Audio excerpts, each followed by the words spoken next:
Voters sent Chris Holden to the State Assembly in 2012.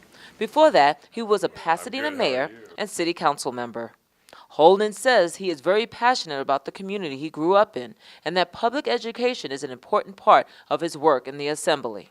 We used to have school resource officers, so the police officers were on the campuses where we actually got to know and have a relationship. They never dressed in uniform, but they were there. They were there also to protect us. Holden says 7 of his proposed Assembly measures have been signed into law.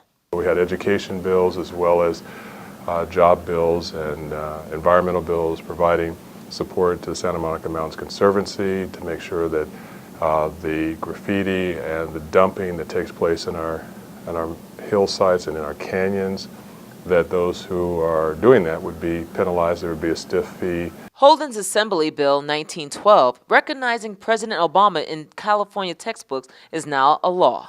The California Board of Education has the opportunity to include a more fuller presentation of his presidency as opposed to referring to it more as a footnote.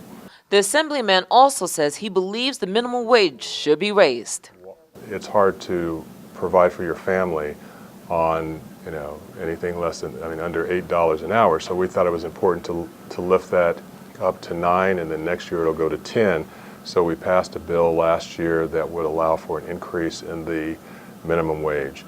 There's still a lot of conversation around it. It's an important conversation that we need to have, and so I'm happy to continue to engage to find out where that right place is, because we have to make sure that we have the right balance.